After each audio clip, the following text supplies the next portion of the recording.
নমস্কার। আরেকটি প্রেরণাদায়ক গল্প আজকে এখন পাঠ করব, যেটার সাথে আমাদের জীবনের অনেক কিছু জড়িয়ে আছে। যতগুলো আমি গল্প বলি সবগুলোর সাথে আমাদের জীবনের, দৈনন্দিন জীবনের, পরিবার, সমাজ এগুলো আর কি জড়িয়ে থাকে। তো এখন যে গল্পটি বলবো সেটি হচ্ছে, একটি ইঁদুর আর কি একটি বাড়িতে থাকতো। সেই ইঁদুরটা দেখলো যে তাকে আর কি ধরার জন্য, মারার জন্যে তার আর কি ফাঁদ পাতা হয়েছে। তার যখন ফাঁদ পাতা হয়েছে তখন সেই বাড়িতে কিন্তু আরও কিছু প্রাণী ছিল, মুরগি ছিল, গরু ছিল, ছাগল ছিল, এরা ছিল। তো যখন আরো ফাঁদ পাতা হয়েছে তখন ইঁদুরটা দেখলো ও তো একটা নিজস্ব বাসাতে, মানে গর্তে বাস করতো, ইঁদুরের গর্ত থাকে জানেন।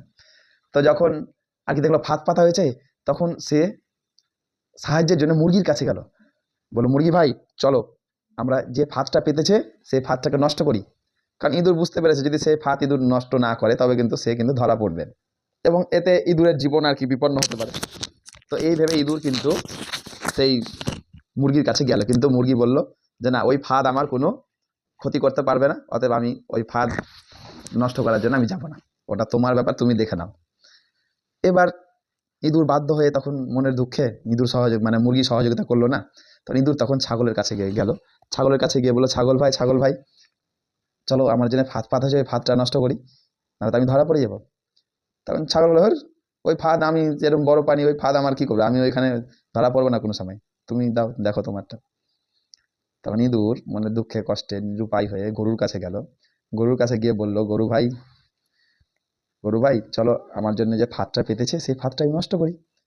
গরু বলে, পাগল কোথাকার, আমি এত বড় প্রাণী, ওই ফাঁদ আমার কি করে, আমি তো ফাঁদে ঢুকতেই পারবো না, ওটা তোমার ফাঁদ, সমস্যা নাই, তুমি যাও এখান থেকে। এই বলে তাড়িয়ে দিল। যখন ইঁদুরকে তাড়িয়ে দিল তখন ইঁদুর মনের দুঃখে আর কি নিজের গর্তে গিয়ে আর কি বসে থাকলো। সেই দিন রাত্রেবেলা ওই ফাঁদে কিছু একটা পড়েছে, আওয়াজ হচ্ছে। তো ওই বাড়ির যে মালকিন, সেই মালকিন ভেবেছে ওই ফাঁদে ইঁদুর ধরা পড়েছে। এই ভেবে সে ইঁদুর ধরা পড়েছে ভেবে ফাঁদে কিন্তু হাত দিতে গেছে। অন্ধকার ছিল, যে হাত দিতে গেছে সেই কিন্তু তার হাতে কেউ একটা কামড় মেরেছে। যখন লাইট টাইট জ্বালিয়েছে তখন দেখছে তার হাতে একটা বিষাক্ত পোকা তাকে আর কি কামড়েছে। সেই পোকার বিষা খুব বিষ, মারাত্মক বিষ, মানুষ বাঁচে না এরকম পোকা। তো যেই বিষাক্ত পোকা দেখেছে তো হইচই, সবার বাড়িতে কান্নাকাটি পড়ে গেছে।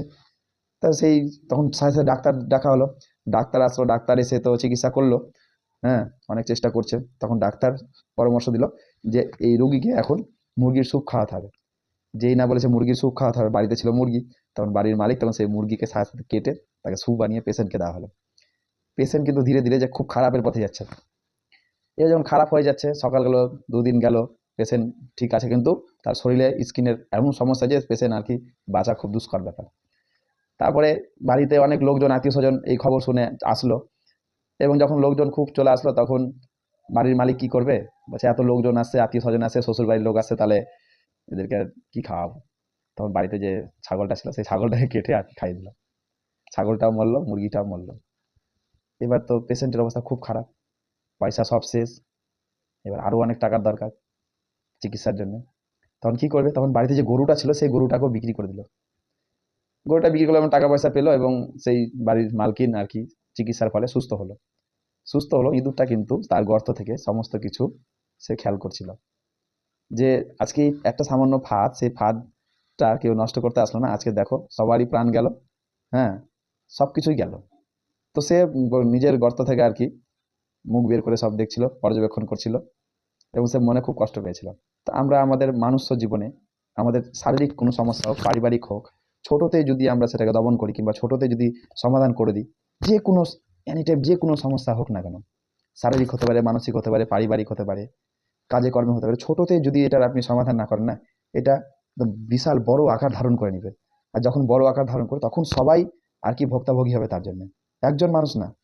যেমনটি গল্পতে হলো, সামান্য একটা ছোট্ট একটা ফাঁদের জন্য আজকে মুরগিও গেল, ছাগলও গেল, গরুও গেল, লাস্টে যার জন্য পেতেছিল ফাঁদটা সে কিন্তু থেকে গেল।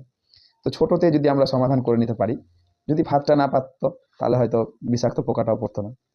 তো ছোটতে যদি আমরা সমাধান না করি যে কোনো সমস্যা, শারীরিক, মানসিক, সামাজিক, সাংসারিক, পারিবারিক, যে কোনো হোক, ছোটতে সমাধান করে নিতে পারলে তাহলে বড় কোনো সমস্যার সম্মুখীন আমাদেরকে হতে হবে না, এবং জীবনে খুব সুখে থাকবো, ভালো থাকবো। তাই জন্য আপনার শারীরিক যদি কোনো সমস্যা হয়, তো ছোটতেই আপনাকে যোগ, প্রাণায়াম, আসন করে তাড়াতাড়ি সারিয়ে তুলুন। যত তাড়াতাড়ি সারিয়ে তুলবেন তাহলে বড় কোনো শারীরিক সমস্যা হবে না। আর বড় যদি কোনো শারীরিক সমস্যা না হয়, তা আপনি খুব আনন্দে, সুখে, স্বাচ্ছন্দ্যে দিন অতিবাহিত করতে পারবেন। নমস্কার।